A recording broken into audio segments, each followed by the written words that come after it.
Hey everyone, welcome back. This is an original story from Hidden Revenge family, and it took a turn you truly didn't see coming.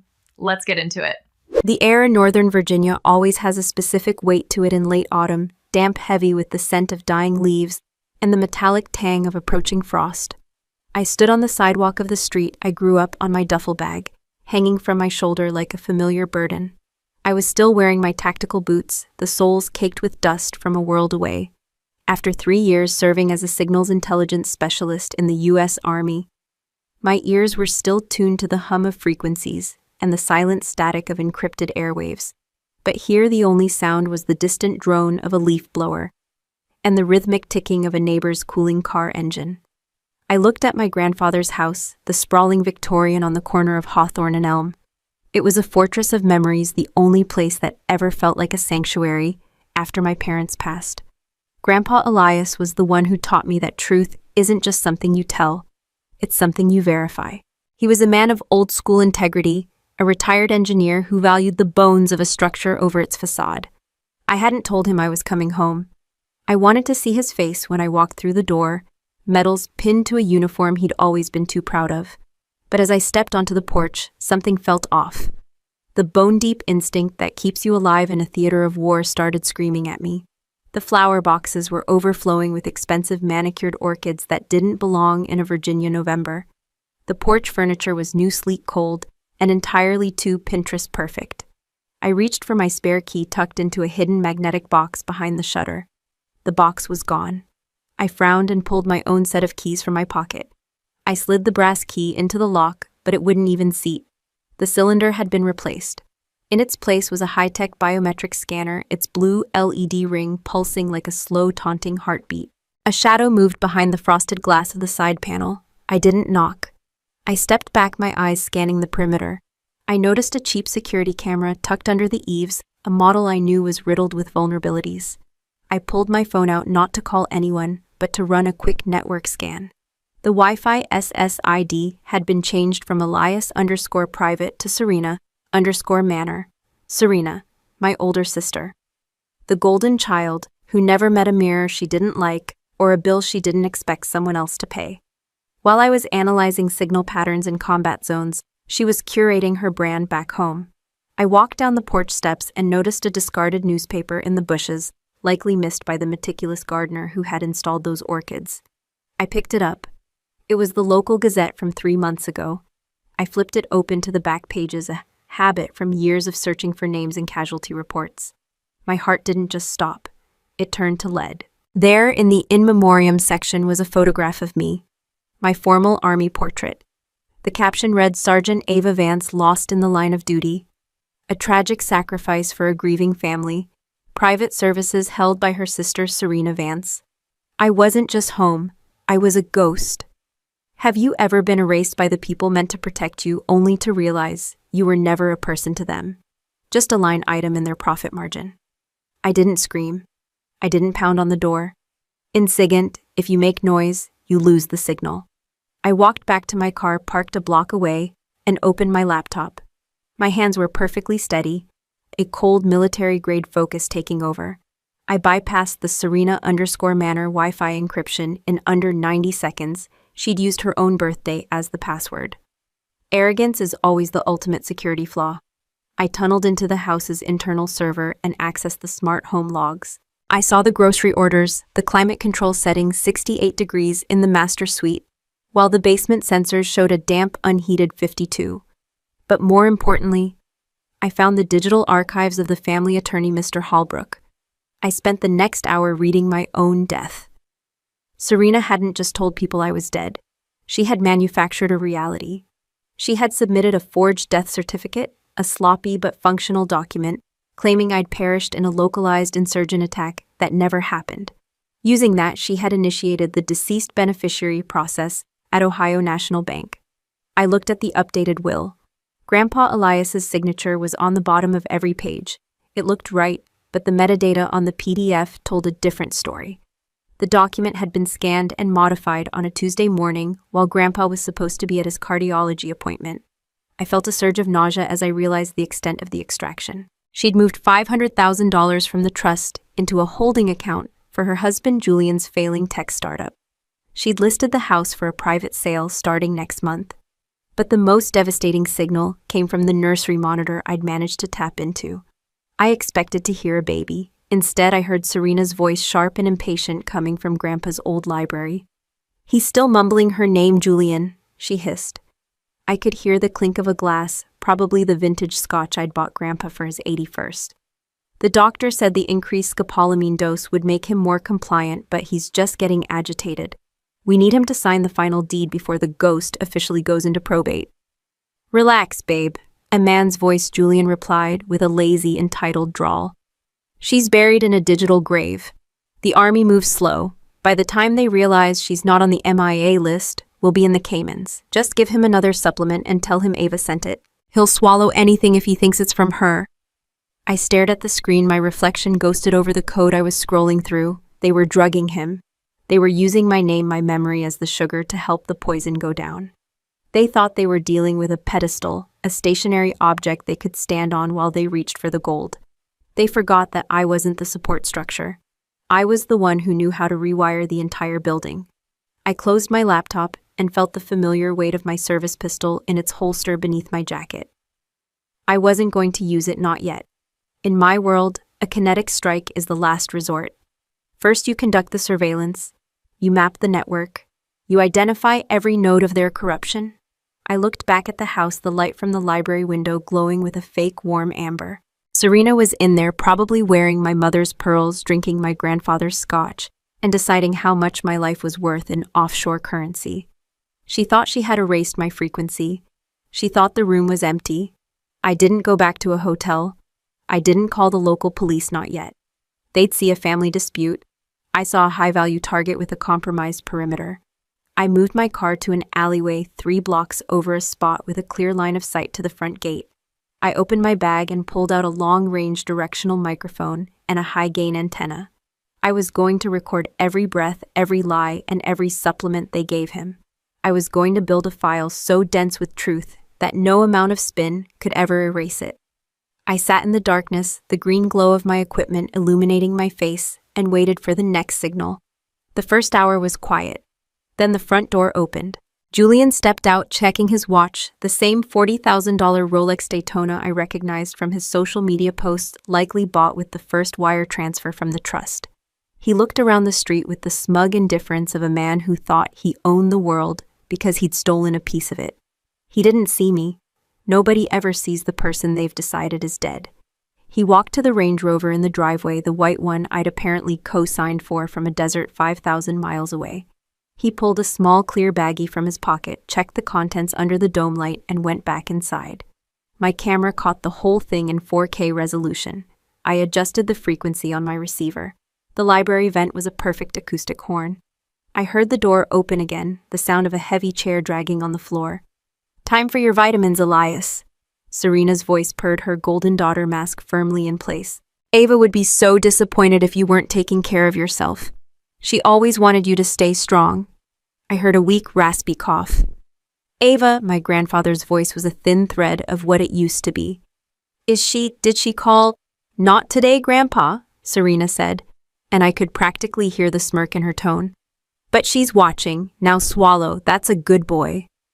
I gripped the edge of my seat so hard the plastic groaned. The mission was no longer just about reclamation, it was about extraction. But an expert knows you don't breach until the target is most vulnerable. I checked the calendar on my phone. The promotion party, the one Serena was hosting to celebrate Julian's new partnership, was only 3 days away. 68 guests, business partners, the local elite. It was the perfect stage for a ghost to come back to life. I watched the red taillights of the Range Rover bleed into the Virginia fog as Julian pulled out of the driveway, his Rolex-clad wrists draped over the steering wheel like a casual threat. My internal clock was ticking in sync with the rhythmic pulsing of the directional microphone signal on my laptop. In the Army, we called this the vulnerability window, that precise moment when a target's overconfidence leaves the back door wide open. For Serena, her overconfidence was a fortress. She truly believed that once a person was declared dead on a piece of paper, they ceased to exist in the physical world. She had forgotten that I was trained to operate in the spaces between frequencies, the dark patches of the map where ghosts do their best work. I didn't use the front door. I knew the bones of this house better than the architect who drew them. When Grandpa Elias and I spent those summers renovating the attic, he wasn't just teaching me how to swing a hammer, he was showing me how to see the structural secrets. The crawl spaces, the old laundry chute that bypassed the main hallway, the way the floorboards in the library didn't groan if you stepped exactly 3 inches from the baseboard. I slipped through the cellar bulkhead, my tactical boots making zero sound on the stone floor. The air down here was stagnant, smelling of damp drywall and the sharp chemical tang of high-end cleaning supplies. I moved upward, my breath controlled, my heart rate steady at 60 beats per minute. When I reached the library door, I paused, pressing my ear to the wood. I could hear the faint, erratic clicking of a keyboard. Serena was in there. I adjusted my smart glasses, syncing them to the Wi-Fi interceptor in my pocket. A stream of data flooded my peripheral vision. She was logged into a private estate portal, moving files with the frantic energy of someone who knew the walls were closing in. Come on, I heard her hiss. The sound of a glass hitting the mahogany desk followed the scotch again. Sign the digital prompt, you old fool. It's just a verification, just a finger tap. I shifted my angle, looking through the gap in the heavy brass hinges. Grandpa Elias was slumped in his wingback chair, his eyes glazed and unfocused, staring at a tablet she was shoving into his lap. He looked like a hollowed-out version of the man who had taught me how to triangulate a signal. His hands, once steady enough to solder microscopic circuits, were trembling so violently he couldn't even hit the accept button. Ava, he whispered, his voice, a dry rasp that tore through my chest like shrapnel. Is Ava coming to get me? Serena didn't even flinch. She grabbed his wrist, her manicured nails digging into his thin skin with a cruelty that made my hand move instinctively toward my holster. Ava is gone, Elias, I told you. She's in the ground. I'm the only one left. Now press the button so we can get you to the sanctuary. They have better gardens there. You'll love it. I felt the rage spike, a hot, blinding surge that threatened to blow my cover. I had to ground myself, focusing on the mission parameters. I wasn't here for a rescue, not yet. An extraction without a legal perimeter is just a kidnapping in the eyes of the law. I needed the hard proof. I needed the source of the scopolamine. Have you ever watched someone you love be treated like an expiring asset, realizing that to your own family, the only thing more valuable than your life is your timely disappearance? I waited until Serena's phone chimed, a loud, demanding ringtone that signaled a call from Julian. She cursed, stepping out of the room to take it, her heels clicking toward the kitchen. I told you the transfer is pending, she yelled into the phone. The bank just needs the biometric signature. Just keep the buyers happy for another hour. The moment the kitchen door swung shut, I was inside the library. Elias didn't jump. He didn't have the neurological capacity left to be surprised. He just turned his head slowly, squinting through the drug-induced fog. I knelt beside him, pressing a finger to my lips. My heart was breaking, but my hands were military-grade steady. I pulled a small sterile vial and a rapid test kit from my kit. 1 drop of his saliva onto the strip was all it took. Within 5 seconds, the indicator turned a bruised, violent purple. Scopolamine, high toxicity levels. She wasn't just sedating him. She was inducing a state of permanent twilight to bypass his will. I reached for the tablet on his lap. I didn't just want to stop the signature. I wanted to see where the money was going. I plugged a data skimmer into the USB-C port. The progress bar on my glasses hitting 100% in seconds. I saw the destination and escrow account linked to a shell company in the Cayman Islands called Phoenix Gold Holdings. My eyes widened as the metadata revealed the true scale of the rot. It wasn't just the trust money. Serena had listed this house for a private auction that was literally happening tonight during her promotion party. A floorboard creaked in the hallway. I didn't have time to reach the laundry chute. I slid behind the heavy velvet curtains just as the door handle turned. Serena walked back in her face, flushed with a mixture of greed and panic. She wasn't alone. She was followed by a man in a lab coat, a doctor I recognized from the files as Dr. Eris Evans, a man whose medical license had been quietly suspended in 3 other states for unethical prescribing. He's not signing Eris, Serena snapped, pointing at Grandpa. The dose is too high. He can't focus. Evans walked over, lifting Elias's eyelid with a cold, clinical indifference. The threshold for compliance is narrow, Serena. If I give him the booster, his heart might not handle the spike. You wanted him compliant, not dead. At least not until the deed is recorded. The buyers are coming to the party tonight, Serena said, her voice dropping to a low, jagged whisper, that vibrated through the fabric of the curtain I was pressing against. They want to see him happy and settled before they sign the $3 million wire. If he's drooling in his chair, they'll back out. Give him the stimulant. Now. I watched through the sliver of the curtain as Evans reached into his bag and pulled out a preloaded syringe. He moved toward my grandfather's arm. This was it, the point of no return. I didn't think about the legal perimeter anymore. I didn't think about the long-range plan. I thought about the man who held me when my parents' flag-draped coffins came home. I stepped out from behind the curtain, the library's dim light catching the silver of my service weapon as I leveled it at Evans's chest. "Step away from the patient, doctor," I said. My voice was a low, lethal frequency that seemed to kill the very air in the room. Serena froze. She didn't scream, she didn't even gasp. She just stared at me, her eyes tracking the medals on my uniform. The bruised knuckles of my hand, and finally my face. The golden child look vanished, replaced by a primal, animalistic terror. For a second, she actually believed the obituary she had written. She thought a ghost had come to collect a debt. "Ava," she whispered, her voice trembling as the color drained from her lips until they matched the pearls around her neck. I didn't lower the weapon. I didn't blink. I moved toward the desk, my eyes locked on Evans, who had dropped the syringe as if it had turned into a snake. I reached down, picked up the tablet, and looked at my sister. The promotion party was only 4 hours away. The guests were already dressing. The special people were on their way to celebrate a funeral that had never happened. "The obituary was a nice touch, Serena," I said, my thumb hovering over the tablet's delete all command for the offshore wire. "But you made one critical mistake. You assumed that because I was lost in the field, I'd forgotten how to find my way home. I've mapped every node of your little empire. I know about the Caymans, I know about the forged deeds, and I definitely know what's in that syringe." I leaned over Grandpa Elias, who was looking at me with a tiny flickering spark of recognition. "I've got you, Grandpa," I whispered. "The signal is clear now." Serena took a shaky step back, her hand fumbling for the panic button she'd installed under the desk. She thought she was calling for security. She didn't know I'd already rerouted the house's alarm system to a private server monitored by Marcus and a very interested team at the SEC. "You can't do this," Serena hissed her bravado, trying to make a final stand. "Everyone thinks you're dead. If you kill us, you're just a ghost who committed a murder."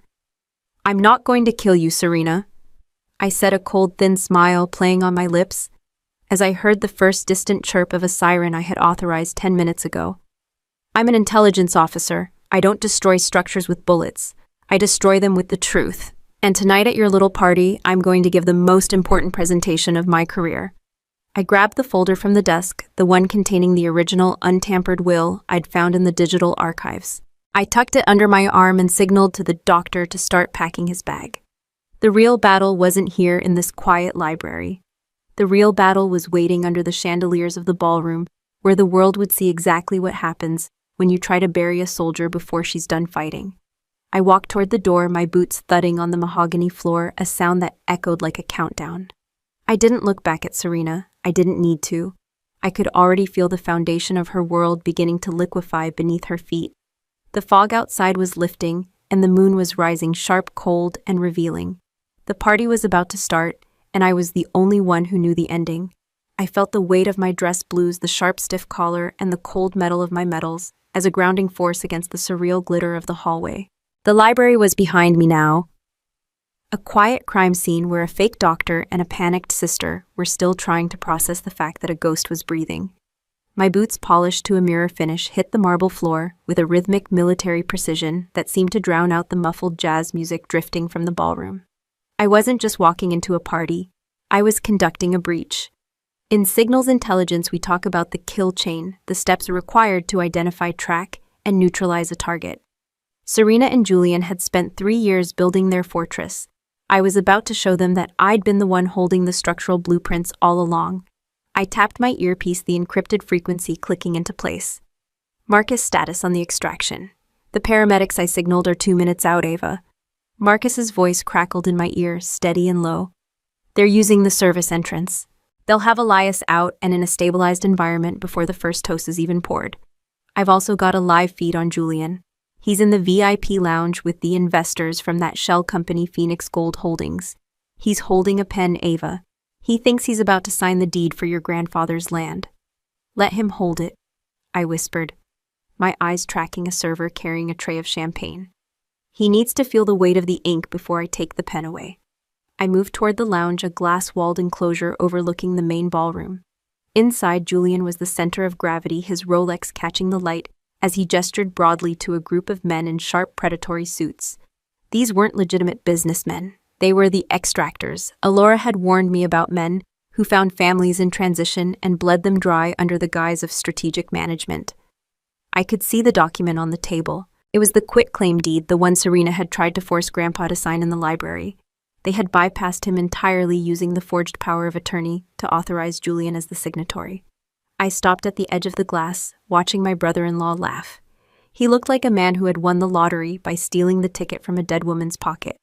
He didn't know that my laptop, tucked into a secure server rack in the basement, was currently running a forensic script that was unzipping every encrypted file Serena had ever sent him. Have you ever been the person everyone counted on to stay silent while they used your very identity to bankroll their own vanity and greed? I reached into my inner pocket and felt the edges of the PI report. It was a 50-page dossier, a masterwork of evidence that Marcus and I had spent 72 hours compiling. It didn't just contain my death certificate. It had the metadata from the doctor's emails, the ledger of every cent siphoned from Lily's college fund, because Serena hadn't just targeted me, she had eaten her own daughter's future to pay for the silk-draped circus. It had the GPS logs from the Hardington Home Hospice van, proving that the scopolamine was being delivered to my grandfather's house like a subscription service. As I watched Julian lean forward to sign, I saw his hand descend toward the paper. I felt a surge of cold, calculating energy. My training at Fort Gordon had taught me that a kinetic strike is useless if the network remains intact. To destroy a cell, you have to compromise the communications. I pulled out my phone and tapped a command that I'd been holding in reserve. Suddenly, the massive 4K screens in the VIP lounge, the ones currently looping a tribute to Julian's startup, glitched. The soft blue logo flickered, turned to static, and then was replaced by a high-resolution scan of a bank statement. My bank statement. The one showing the $500,000 wire transfer from Grandpa's trust into Julian's private crypto wallet. The room went quiet. I saw the investors frown, their eyes darting to the screen. Julian froze the pen, hovering inches from the deed. He laughed, a nervous, high-pitched sound that vibrated through the glass. Technical glitch, guys, just a second. I didn't give him a second. I tapped another command. The next slide was the obituary. Sergeant Ava Vance lost in the line of duty. And next to it, the forged death certificate side by side with the digital footprint of the IP address. It was uploaded from Serena's personal MacBook, located right here in this house 3 weeks ago. Julian's face went from a confident tan to a sickly translucent white. He dropped the pen. It rolled across the mahogany table and fell to the floor, a tiny sound that felt like the snapping of a bone. He looked at the door, his instinct for flight overriding his greed. I stepped into the lounge. The air seemed to crystallize as I walked. The men in suits turned, their expressions shifting from confusion to alarm as they saw the uniform, the medals, and the face of the woman they had been told was a memory. I didn't look at them. I looked at Julian. "The ink is dry on your lies, Julian," I said, my voice cutting through the silence like a frequency jammer, "but the record is still open." "Ava," he stammered, backing away until his heels hit the glass railing. "We thought," Serena said, "she had the papers." "Serena has a folder full of felonies," I said, tossing a copy of the PI report onto the table. It slid across the wood and stopped directly on top of the deed he was about to sign. "And you have 2 minutes before the federal agents who have been monitoring your investments realize the Wi-Fi signal in this room has been isolated." I saw one of the investors reach into his jacket, a quick, practiced movement. I didn't flinch. I knew Marcus was watching through the ceiling-mounted cameras, and I knew the local sheriff, a man who had served with my father, was already in the foyer. "Don't," I said to the man in the suit. "This isn't a family dispute anymore. You're standing in a data stream that leads straight to the SEC. If you walk out now, you're just guests at a failed party. If you stay, you're co-conspirators in a RICO case." They didn't need to be told twice. Predators know when a territory has been compromised. They stood up in a single fluid motion and walked toward the exit, leaving Julian alone at the table with the evidence of his own ruin. Julian looked at the report. then at me, then back at the screen where his financial history was still being broadcast to the most influential people in the county. He looked like a man who had finally realized that the ghost he'd been mocking was the only one who actually knew how the world worked. "Where's Serena, he whispered. "She's in the library waiting for the paramedics to finish extracting my grandfather," I said, leaning over the table to pick up the deed. I tore it in half, not with anger, but with the cold efficiency of a man dismantling a faulty bridge. "And after that she'll be waiting for you, because there's one more part of this party you haven't seen yet." I turned and walked out of the lounge, the sound of the ballroom music swelling as I opened the doors. The main event was starting. The champagne was being poured. The crowd was gathered under the chandeliers, waiting for the promotion announcement. They were waiting for a celebration of a legacy that had been built on a foundation of sand. I adjusted my jacket, felt the solid weight of my phone in my hand, and began my descent into the ballroom. I wasn't just home. I was the architect of the fallout. The vibration of the bass from the string quartet hummed through the soles of my polished boots, a rhythmic reminder that the clock was no longer ticking in Serena's favor. I adjusted the stiff collar of my dress blues, the fabric pressing against my throat like a physical boundary between the woman I used to be and the weapon the army had turned me into. As I descended the grand staircase into the main ballroom, the amber light from the massive chandeliers glinted off my medals, catching the eyes of a few guests, who immediately whispered behind their champagne flutes. I wasn't just a guest, I was a data point they couldn't categorize. In SIGINT, we talk about cloaking the ability to blend into the background noise, but tonight I was the primary frequency. Every eye that turned toward me was a node in the network I was about to dismantle. I could see Serena from halfway down the stairs. She was standing near a 10-tier cake that cost more than my first 2 years of military pay, her white lace gown flowing around her like a shroud of manufactured innocence. She was laughing, her head thrown back in that practiced airy way she used when she wanted the room to know she was the most important person in it. She looked like a petite angel to the socialites surrounding her, but through the lens of my training, I saw the micro tremors in her hands and the way her eyes darted toward the entrance every time the door opened.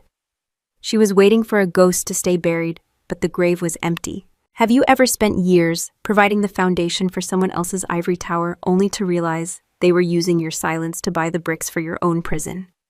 I reached the ballroom floor and didn't head for the bar. I headed for the AV booth tucked into the corner of the room. The technician, a kid who looked like he'd rather be anywhere else, started to stand as I approached.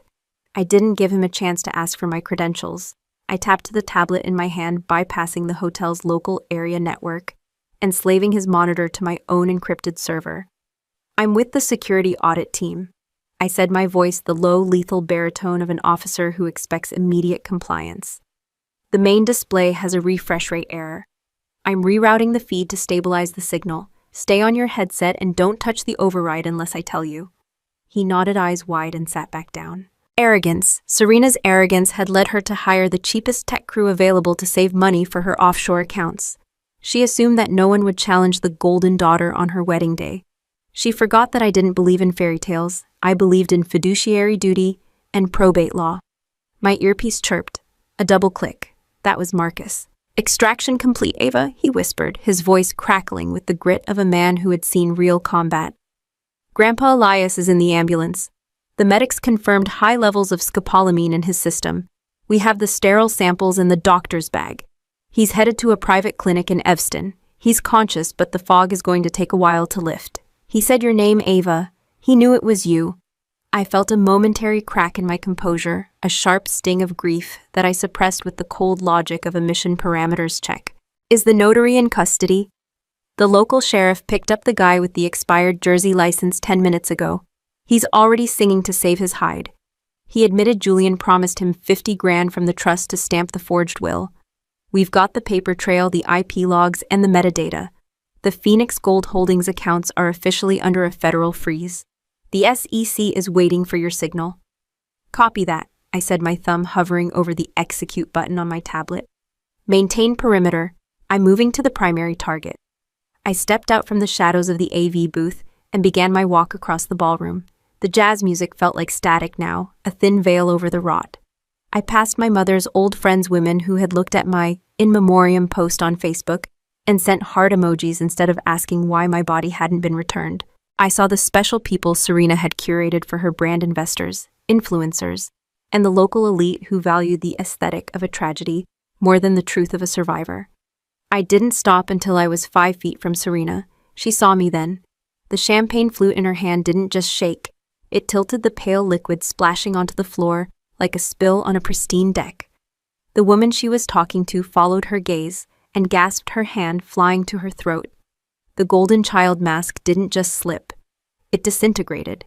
Her face turned a sickly translucent white, her eyes tracking the metals on my chest as if they were live rounds. "Ava," she whispered the word, barely surviving the dry rasp of her throat. "The obituary was a nice touch, Serena," I said, my voice cutting through the laughter of the crowd like a frequency jammer. "The calligraphy was perfect, very on brand, but you made a classic engineering mistake. You assumed that because a signal is quiet, the transmitter is dead. You focused on the structure and ignored the bones. You're supposed to be..." She stammered, stepping back, her heels catching on the heavy silk of her train. "Dead lost in the line of duty." I took a step closer, invading the personal space she'd used as a fortress. I held up the leather binder, the PI report. "This is the in memoriam you didn't see coming, sis. It's a 50-page forensic audit of your life for the last 3 years. It includes the scopolamine receipts, the offshore wire transfers to Julian's failed startup, and the digital footprints of the notary you hired to erase me from Grandpa's will." "You can't do this here," she hissed, her eyes darting around the room, searching for Julian, searching for an exit. "This is my wedding. You're ruining everything." "I'm not ruining it, Serena," I said, a cold, thin smile playing on my lips. "I'm just correcting the record. You told Grandpa I was dead so you could sell the house. You told the world I was a hero, so you could play the grieving martyr. I'm just here to show everyone the metadata behind the performance." I looked up at the massive projection screen behind the stage, where a montage of happy times was currently playing. I tapped the execute command on my tablet. The screen glitched. The images of Serena and Julian laughing on a beach in Maui vanished, replaced by a high-resolution scan of my own forged death certificate. Beside it, in a split screen that would make any analyst proud, was the IP address of the MacBook used to upload it, the one currently sitting on the desk in the library of this house. The room went silent. Not a polite silence, but the heavy, suffocating quiet of a building whose supports have just been kicked out. I watched the realization hit the guests. I watched the investors, who had been ready to sign Julian's deeds, suddenly pull their phones out, their faces hardening into the masks of predators who realized they were the ones being fleeced. Serena turned to look at the screen, her mouth opening in a silent, horrified "oh." She looked like a woman who had finally realized that when you build a life out of paper, even a small spark can bring the whole thing down. She reached for me, her nails digging into the sleeve of my dress blues. Her voice a desperate, jagged whisper. "Ava, please, we can talk about this. Family helps family, right?" I pulled my arm back, a gesture so sharp and military pure that she stumbled. I didn't need to shout. The truth was already broadcasting at maximum volume. "Family isn't a debt you extract, Serena," I said, my eyes locked on hers. "It's a signal you protect, and your frequency just went flat." The doors at the back of the ballroom opened, and I saw the sheriff's deputies entering their uniforms. A dark, undeniable contrast to the white tulle and sparkling crystals. I straightened my jacket and turned toward the stage. The final presentation was just getting started, and the world was finally listening to the right signal. I didn't wait for the deputies to reach the stage. I signaled the AV booth one last time, my thumb hovering over the global broadcast command I'd spent the last 48 hours prepping. The ballroom of the Pierre was no longer a place of celebration. It was a digital kill box. As the deputies moved through the crowd, their heavy boots a rhythmic thud against the parquet, I looked past the crying socialites and the panicked investors straight at Serena. She was hyperventilating, the lace of her gown fluttering with her ragged breaths, her eyes darting toward the side exits where my security team stood like stone pillars. She looked for a way out, but in my world, once the signal is locked, there is no escape from the frequency. "The recording you're about to hear wasn't captured by a hidden bug, Serena," I said, my voice projected through the massive line array speakers, cutting through the rising murmur of the crowd. "It was captured by the very nursery monitor you used to ignore Grandpa's cries for help. Arrogance is a noisy signal, and I've been listening to yours for months." I tapped the screen on my handheld device. The speakers didn't emit music this time. They emitted a low-frequency hiss followed by the unmistakable cold resonance of Serena's voice. The doctor said the increased scopolamine dose would make him more compliant, but he's just getting agitated, the recorded Serena hissed. We need him to sign the final deed before the ghost officially goes into probate. Then came Julian's lazy, entitled drawl. Relax, babe. She's buried in a digital grave. Just give him another supplement and tell him Ava sent it. He'll swallow anything if he thinks it's from her. The gasp that went through the ballroom was a physical force, a collective intake of air that seemed to dim the chandeliers. People who had been toasting to Julian's innovation just minutes ago recoiled as if the champagne in their glasses had turned to battery acid. I watched the CEO of Manhattan Steel set his glass down so hard the stem snapped. The special people Serena had spent 3 years courting were now the very witnesses who would ensure she never showed her face in this city again. Have you ever been the person who provided the foundation for everyone else's ivory tower, only to realize they were using your silence to buy the bricks for your own prison? I reached into the leather binder, the physical manifestation of the PI report Marcus and I had built, and pulled out a stack of high-resolution photographs. I didn't hand them to her. I held them up for the front row to see. Pictures of Dr. Evans handing over vials of scopolamine in an alleyway. Screenshots of the wire transfers from Grandpa's trust into a crypto wallet registered to a shell company called Phoenix Gold Holdings. And finally, the forensic audit of the signature on the new will, a microscopic overlay showing exactly where the digital pen had faltered, proving it was a composite of my own signature and a forgery of Grandpa's. This isn't a family dispute, Serena, I said, stepping off the stage and walking toward her, my medals clinking with every step, a reminder of a service she had tried to monetize. This is a RICO case. It's wire fraud, identity theft, and the systematic poisoning of a United States veteran. You didn't just want the money, you wanted to erase the only person who could call you out on the lie. Serena's mask didn't just slip. It disintegrated into a raw, feral desperation. She lunged at me, her manicured nails aiming for my face, screaming a jagged, unintelligible string of curses. I didn't flinch. My training took over a simple economic redirection of her momentum. I caught her wrist, pivoted, and applied a standard military joint lock. She hit the floor in a cloud of white tulle, her cheek pressed against the same marble she had bragged about owning. Don't, I whispered, leaning down so only she could hear me over the chaos of the room. The microphones are still live and the sheriff is 3 feet behind you. Julian tried to make a break for the service entrance, but Marcus was already there. My old comrade didn't need a weapon. His presence alone was a barricade.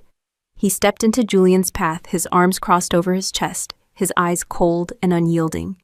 Julian stumbled back, looking around the room for an ally, but he found only the hard, judgmental stares of the investors he had fleeced. He was no longer the rising tech star. He was a common thief caught in a high-definition trap. The lead deputy, a man who had served with my father in the 101st Airborne, stepped forward and produced a pair of steel handcuffs. The sound of them clicking shut around Serena's wrists was the most honest note played in this ballroom all night. She started to sob, then not the dainty performative sob she used for the cameras, but a deep, ugly wail of a woman who had finally realized that her currency had no value here. Wait, she shrieked, looking at the guests. She's lying. She's the one who went rogue. She's been gone for years. She doesn't know what it's like to take care of him. I know exactly what it's like to take care of him, Serena, I said, pulling my phone out and showing the room a live video feed from the Evston Clinic. Because while you were planning this party, I was coordinating his extraction. Grandpa Elias is awake. The scopolamine is flushing out of his system, and the first thing he did when he opened his eyes was ask for his JAG officer. The room went silent again as the image of my grandfather, frail but lucid, appeared on the giant projection screen. He looked into the camera, his eyes finding the lens with the same engineering precision he had taught me. Ava. His voice came through the ballroom speakers, thin but steady. Tell the sheriff the original will is in the floorboard of the library, under the 3rd plank from the baseboard. I knew they'd come for the papers, so I buried the bones where they couldn't find them. I looked at Serena. She went limp in the deputy's grip, her face turning a waxy, translucent gray. She had searched that library for months looking for the document she thought she'd destroyed, never realizing she was walking over the truth every single day. She had underestimated the man who built the house, just as she had underestimated the daughter who knew how to protect it. "Take them out," I said to the deputies. As they dragged Serena and Julian toward the exit, the special people began to scatter, clutching their phones and whispering into headsets, already drafting the press releases that would distance them from the Caldwell scandal. The waiters stood frozen with their trays, the string quartet had long since packed their instruments, and the massive wedding cake stood in the center of the room like a monument to a kingdom that had vanished in a single broadcast. I stood in the center of the wreckage, my dress blues. The only thing in the room that didn't feel fake. I could feel the adrenaline beginning to ebb, replaced by a cold, heavy exhaustion that settled into my marrow. The mission was accomplished, the perimeter was secure, but the house was still empty. I turned toward the AV booth, intending to shut down the servers, but a notification on my tablet caught my eye. A second encrypted wire transfer had been initiated from the Phoenix Gold account just 4 minutes ago, routed through a server in Singapore. Julian wasn't the only extractor in the room. Someone else was trying to drain the remaining liquidity before the federal freeze took full effect. I sat down at the nearest table, pulled my laptop from my bag, and began to trace the hop. The signal was coming from inside the hotel, but not from the ballroom. I looked at the guest list on my screen, my eyes scanning the names I hadn't cleared yet. There was a node in the network, but I hadn't mapped a silent partner who had been watching the decimation from the shadows, waiting for the perfect moment to pick the pockets of the dead. I adjusted my headset, resyncing to the hotel's internal Wi-Fi, and watched the data packets move like a school of piranhas toward a private suite on the penthouse floor. I didn't call the deputies back. I didn't need them for a digital intercept. I began to type my fingers, moving in the familiar, rapid-fire rhythm of a combat crawl, weaving through the firewalls of a man who thought his wealth made him invisible. The party was over, but the audit was just reaching the final page. The elevator doors slid shut with a heavy pneumatic hiss, severing the chaotic noise of the ballroom and leaving me in a box of mirrored steel and silence. I watched the digital floor indicator climb toward the penthouse, my reflection in the polished brass, looking back at me with a cold spectral intensity. The metals on my chest felt like anchors dragging me toward a finality I had been chasing since the moment I saw my own obituary in the dirt. I wasn't out of breath despite the physical takedown of my sister just minutes ago. My pulse was a steady rhythmic tap in my ears, the cadence of a soldier who had already cleared the primary target and was moving on to the secondary. In signals intelligence, we talk about the source, the one who provides the frequency, the one who keeps the transmitter humming long after the batteries should have died. Serena was the noise, but someone else was the signal. I stepped out onto the penthouse floor, where the air was scented with expensive cedar, and the silence was thick, curated by walls that were built to keep the world's problems at a distance. I followed the digital trace on my tablet, the blue dot of the encrypted wire transfer, pulsing like a dying star. It stopped right in front of a heavy mahogany door, Suite 5002. I didn't knock. I bypassed the smart lock with a single command, the latch clicking open, as if the house itself was surrendering to its true owner. Sitting behind a desk that probably cost as much as a year's deployment pay was Mr. Holbrook, the family attorney. He was the man who had looked at me with sympathy at my parents' funeral, the man who had supposedly protected Grandpa Elias's interests for 30 years. He didn't jump when I entered. He was staring at a laptop, his fingers poised over the keyboard, as he tried to reroute the final $3 million of the Vance estate into a blind trust in the Virgin Islands.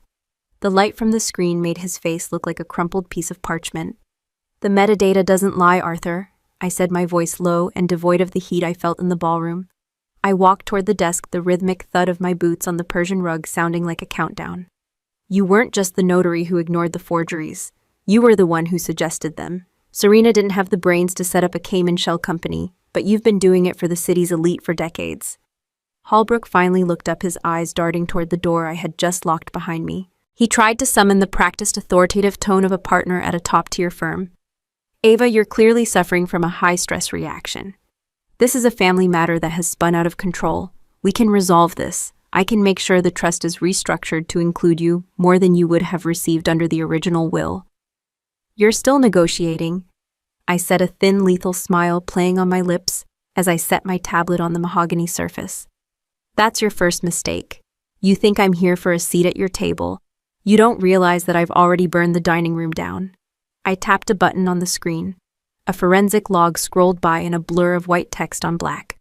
"I didn't just track the wire. I initiated a kill switch on your firm's primary server. Every document you've modified in the last 10 years, every forged signature, every siphoned cent, it's all being uploaded to a secure portal at the Department of Justice as we speak. Holbrook's hand shook as he reached for his mouse, but it was too late. The screen on his laptop glitched, turned red, and displayed a single word: compromised. He slumped back into his leather chair, the weight of the digital fallout finally crushing the arrogance out of his spine. He looked at me not as the ghost I had become to my family, but as the weapon I had been forged into by a world he would never understand. "You're a soldier," he whispered, his voice a dry, jagged sound. "You were supposed to be the one who didn't care about the money, the one who just followed orders." "I do follow orders," I replied, leaning over the desk until I could see the sweat beading on his forehead. "I follow the ones my grandfather gave me. He told me to verify the truth. He told me that a structure is only as strong as its bones, and your bones are rotten, Arthur." I stayed in the suite just long enough to see the first team of federal agents step out of the elevator. I didn't need to stay for the interrogation. I had already provided the script.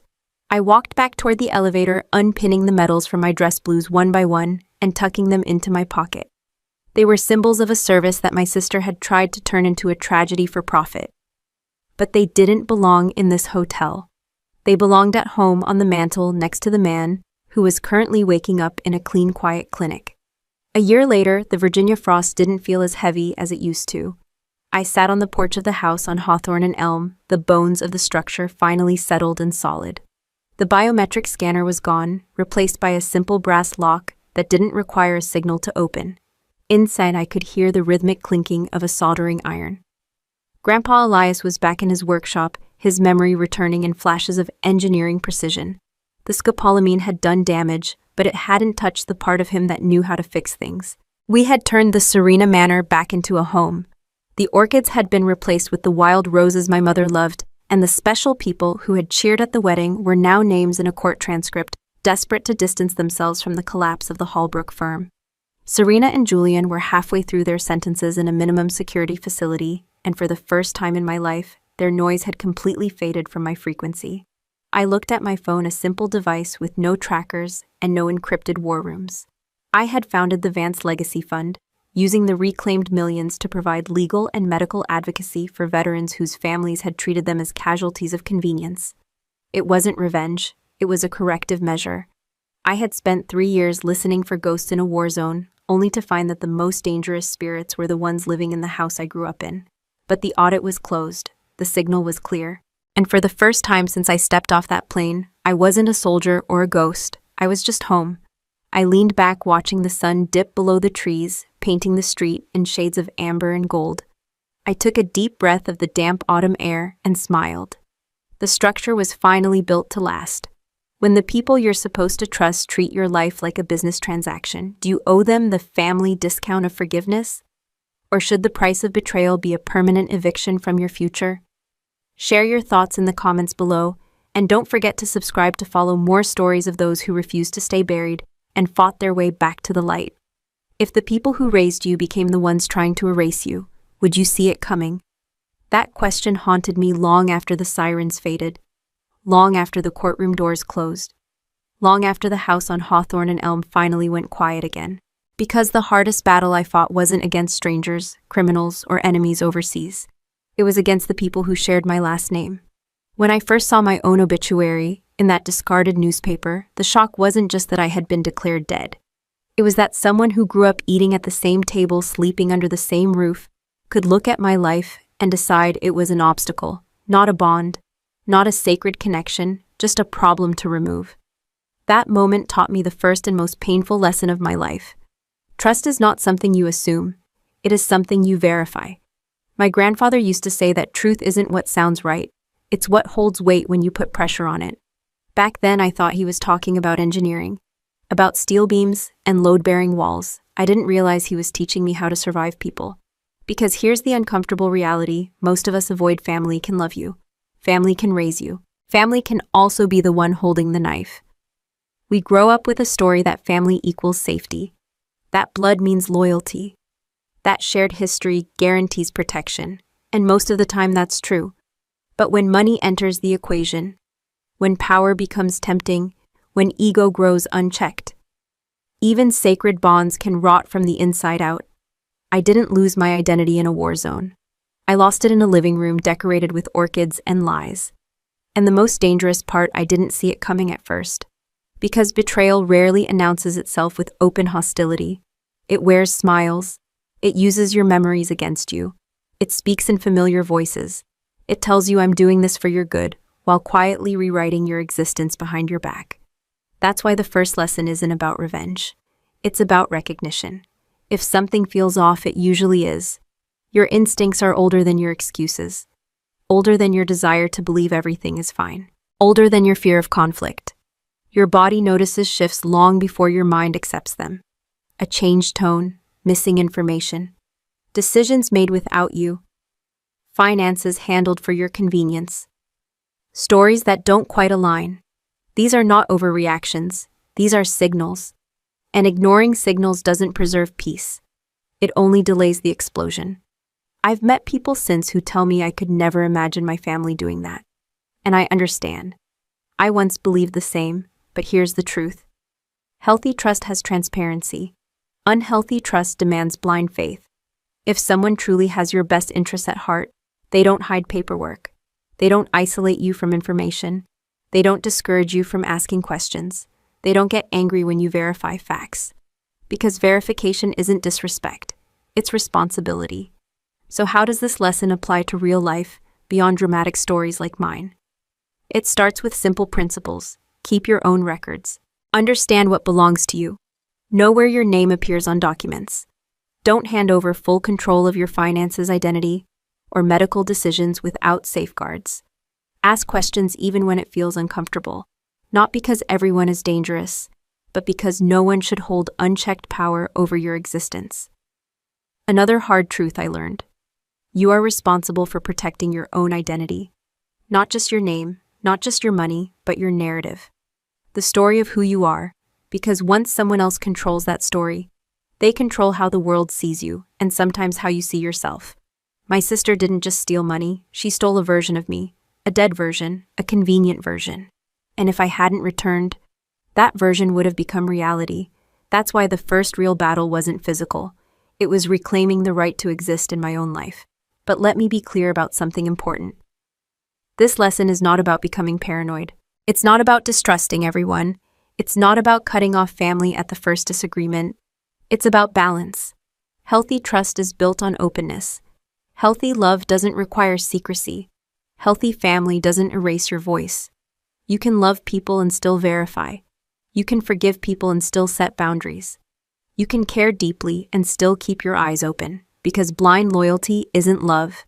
It's vulnerability without protection. When I finally sat on that porch again months later, watching the sunset hit the windows my grandfather built with his own hands, I realized something. The first victory wasn't exposing the crime. It wasn't the arrests. It wasn't the court rulings. The first victory was seeing clearly, seeing people as they were, not as I wished them to be, seeing truth even when it hurt, seeing myself not as a ghost, but as someone who had the right to take up space again. So if there's one piece of advice I leave you with from this first lesson, it's this. Never outsource your identity, not to family, not to partners, not to institutions, not to anyone, because the moment you stop verifying your own truth, someone else will happily rewrite it for you. And sometimes the price of reclaiming it is much higher than you ever imagined. The first lesson wasn't about fighting. It was about seeing clearly. And once you see clearly, no one can make you disappear again. There's a moment in every conflict when you realize brute force won't save you. Not anger, not yelling, not dramatic confrontations, not even courage. Because in the world we live in, power doesn't belong to the loudest voice. It belongs to the one who controls the story. When I came home and found out I had been declared dead, every instinct in my body wanted to kick down a door and drag the truth into the light with my bare hands. That's what emotion does. It pushes you to act now loudly, visibly, explosively, but training taught me something most people learn too late. Emotion starts the fight. Evidence wins the war. I didn't survive in signals intelligence by reacting. I survived by observing, listening, mapping, understanding the system before touching it. So instead of storming the house, I watched. Instead of screaming at my sister, I recorded. Instead of calling the police with accusations, I built a case they couldn't ignore.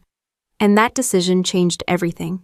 Because the truth is, most real-world battles aren't won by the person who feels the most righteous. They're won by the person who is prepared. If you've ever been manipulated, lied to, or mistreated, you know how tempting it is to confront immediately, to demand answers, to force a confession. But here's what happens when you act too soon. The other side rewrites the story. They deny, they gaslight, they paint you as unstable, emotional, unreliable. And suddenly you're fighting not just for justice, but for credibility.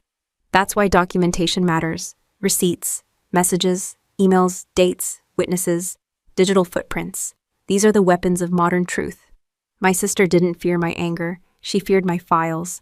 She didn't panic because I showed up alive. She panicked when her lies appeared on screens, in front of witnesses, timestamps, attached voices, recorded signatures, traced money trails, mapped. Because once evidence enters the room, the story can no longer be reshaped at will. That's the second lesson. Don't just tell the truth. Prove it. In everyday life, this applies more often than people realize. At work, the employee who documents processes is the one who can't be scapegoated. In relationships, the partner who keeps clarity can't be gaslit as easily. In business, the entrepreneur who tracks every agreement avoids silent betrayal. In legal matters, the person who keeps records doesn't have to rely on memory alone. Drama fades, paper stays, data doesn't forget. Another critical part of this lesson is timing. I didn't expose my sister the moment I found out. I waited until the room was full, until the investors were present, until the witnesses were watching, until escape routes were closed. That wasn't cruelty, that was strategy. Because revealing truth in private allows denial. Revealing truth in public creates accountability. This is uncomfortable to hear, but important. Sometimes the only way to break a system is to expose it where it can't hide.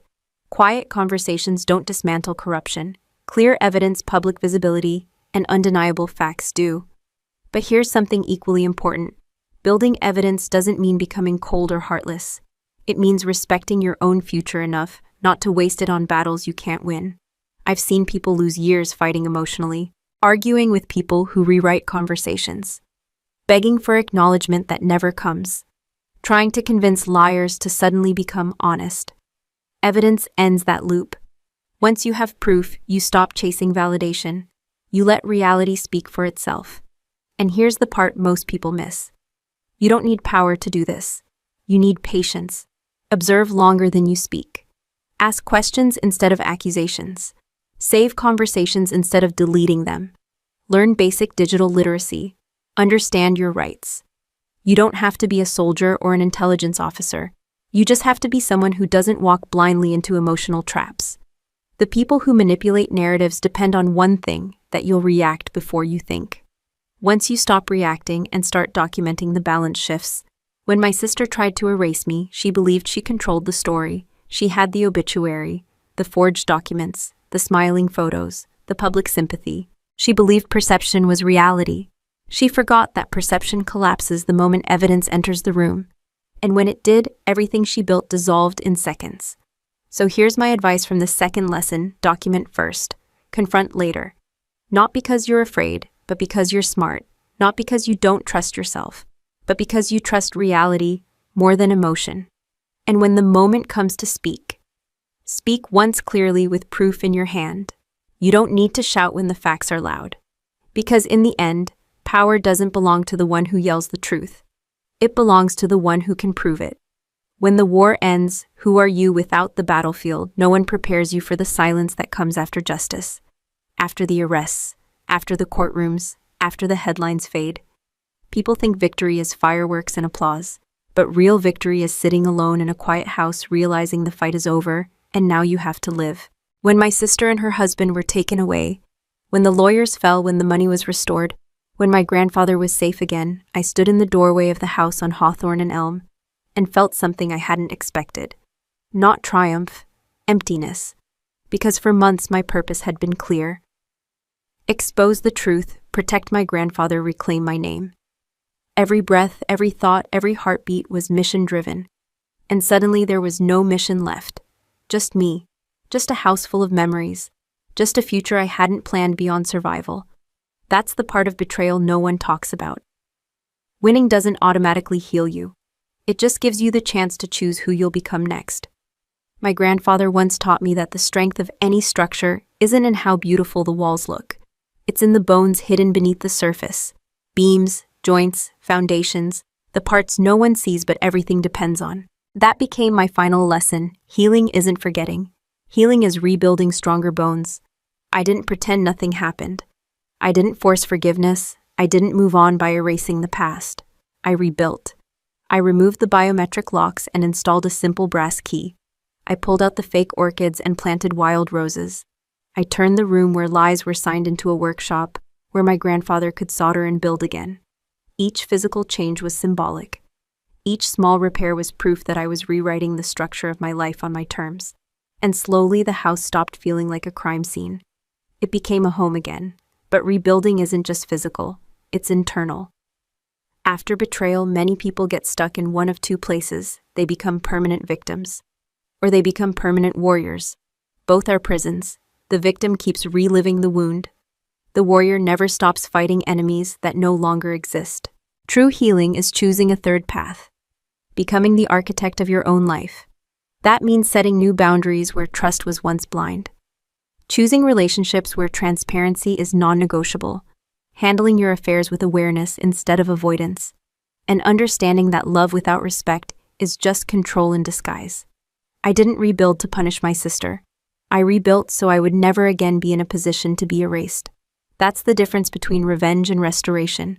Revenge keeps you tied to the person who hurt you. Restoration sets you free from ever needing them again. One of the most powerful moments of my life wasn't in a courtroom. It was on a quiet afternoon when my grandfather, hands still shaky from recovery, managed to solder a circuit again.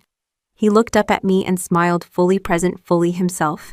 In that moment, I understood the mission wasn't just to stop harm. It was to preserve what deserved to live. And that's what rebuilding is. Not just tearing down what's broken, but protecting what's worth keeping. So how does this apply to your life? Maybe your betrayal wasn't as dramatic. Maybe it was a relationship that lied. A friend who used you. A partner who drained you, a family member who crossed a line, a workplace that discarded you. Different story, same wound. And after the truth comes out, after the confrontation, after the separation, there's always that quiet moment. Now what? Here are the questions that matter more than the pain. What boundaries will you rebuild? What patterns will you refuse to repeat? What parts of yourself will you strengthen instead of harden? Who deserves access to your trust now? What story will you write going forward? You don't owe forgiveness to people who tried to erase you. Forgiveness is optional. Boundaries are mandatory. You don't owe them a place in your life. You owe yourself a life they can't touch. And here's something important. Rebuilding doesn't mean you become suspicious of everyone. It means you become wise about who earns closeness. It means your heart stays open, but your doors have locks. Not walls. Locks. Because love without boundaries isn't kindness. It's self-abandonment. When I sit on that porch now watching the evening light settle over the street, I don't think about my sister. I don't think about court transcripts or evidence logs or broken trust. I think about peace. Not the peace of pretending nothing happened, but the peace of knowing I survived it, learned from it, and rebuilt stronger. I reclaimed my name, my home, my future. And that's the final lesson I'll leave you with. You are not defined by who tried to break you. You are defined by what you choose to build after. The war ends. The rebuilding begins. And this time, the structure is yours. Final note. This story is a work of fiction created by artificial intelligence to heighten drama and emotion. But the valuable lessons we discuss are entirely real and continue to happen to many people every day. If this style isn't for you, that's perfectly okay. Please feel free to look for other content that better suits your needs.